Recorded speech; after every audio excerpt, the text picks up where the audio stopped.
No, it just happened that we have been invited at Roslyn Shopping Center in Pretoria West by one of the Zimbabweans whom I happened to know, who is called Nigel Svanda or Shumba, to come and have a chat at that place. When we arrived there, we were later joined by one of the persons whom he introduced to us as Tinashe Mpofu, whom he called his young brother. So after having had tea and also having some few conversations between among ourselves, Nigel then asked for the power bank for his phone. He said that he has forgotten his phone, his power bank for his phone at home. Uh, my uncle told him that he should ask the waiters for them to charge his phone so that when it has picked up some battery, he will be able to use it. He then said that no, he has some very important messages that he want to receive from his phone, so he needs the power bank to be with him. He asked me whether I have a power bank or not. Then I said no, I've left it in the car, and I can go and take it and then bring it to you. So when we had to go to the car, the car did not belong to myself. It belonged to my uncle, Mr. Alexander Tema. He wanted to give me the keys to go and take the power bank from the car. But it later did not happen that way because the friend to Nigel, Shumba, this other guy whom we were told that he is Tinashe Mpofu, asked Malume to give him the keys because he would not allow people of my stature, as a prominent politician in Zimbabwe and also a leader, for me to go to the motor vehicle as it was raining. That he must, because of his respect for the age of my uncle and also myself as a political leader in Zimbabwe, he would not allow us to go to the motor vehicle while it was raining. So it was better that we give the keys to him to go and collect the power bank. No, we had no any suspicions on the basis that we thought that as people who because we knew Nigel Shumba from the past. We thought that it was a genuine friendship, unbeknown to us that he was on a mission. He is somebody who has been on deployment against myself for a long time.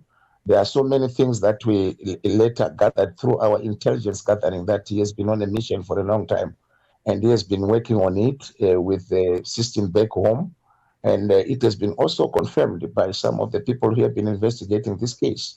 Yeah, it has been quite for some time because I happened to know him the period when I came to South Africa to launch my book on the 30th of August. We interacted. You then asked us he asked me via the author of my book, Munyala Tsavanu, to accommodate me at the hotel where Munyala was supposed to stay. But myself, I didn't know him. I happened to have been introduced to him by Munyaraj and his friend who was called Sam, for me to have happened to know him. So since then, up to present, we have been talking, and we thought maybe we have built up some form of friendship. Unbeknown to me is that he has been somebody deployed to really snitch me and at the end of the day deliver some certain things on me. Explosive in those explosives as soon as the police officers stopped us along the road from Pretoria to Johannesburg. They immediately just rushed where they were placed to show that this was a pre-planned thing, and they immediately declared that the explosives were made from Zimbabwe. It was when we have been after we have left Pretoria on our way now to Johannesburg, going back to our house in Midrand. That's where the police arrived, and as quickly as they arrived, they sirened, and then blue lighted us and asked us to stop. The moment we stopped, they quickly rushed to the passenger seat of the motor vehicle and said that we have been tripped by somebody, that there are dangerous weapons in this motor vehicle. May you please stop? And then we stopped. We came out. We laughed because I knew that my uncle always, every morning, he washes his car, he looks after it, and he picks his school children around the midday and so forth. And there was absolutely nothing like that in his motor vehicle. So when we just came out of the motor vehicle after they produced the guns and also asked us to raise up our hands, we came out of the motor vehicle. They quickly said, they quickly rushed to the passenger seat and then said, and then took out the paper bags that were under the passenger seat and said, "What is this? What is this? These are explosives. These are explosives." And they said, "These explosives are made from Zimbabwe. They are made from Zimbabwe. These are the explosives that are made in Zimbabwe." So what would have surprised, and something that must surprise all of us, is that myself, when I came to South Africa, I came via Botswana. I was invited to address the Botswana Patriotic Front Congress in Feroe. Before I came to South Africa, I flew to Botswana. I flew from Botswana to South Africa via Oliver Tambo International Airport. So, for you to try and play the kind of cheap debt niche which they performed, honestly speaking, it demonstrated that it was not a well planned. The people who are responsible for my persecution is clearly the regime in Harare. Through their intelligence operatives.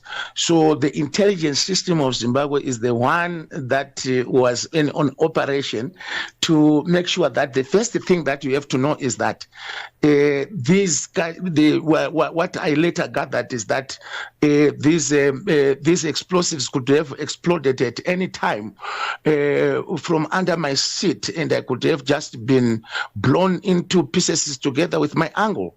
So the first thing is that they wanted to assassinate me. That was purely an assassination which they wanted to carry out against me. Then secondly, a failure of which it happened that it didn't happen was for them to have tipped the police officers of South Africa for them to find us with explosions, knowing very well that the issue of criminality in South Africa being carried out by several criminals, blowing banks and also ATMs in South Africa is a huge issue. So they thought that I was going to be arrested and got into prison, and then during the period of my incarceration in prison, they will be able to do what they want and not having any opposition in as far as fighting against Mnangagwa's intention to extend this term of office to 2030 is concerned. They don't want anyone to oppose it, and anybody who is seen to be organizing around the issues of resisting the prolongation of Emmerson Mnangagwa's term of office is in trouble in our country. This is a reality. The struggle of the people of Zimbabwe is real, and these are some of the trials and tribulations that we come across. My next move is for us to make sure that this matter is cleared by the courts of law.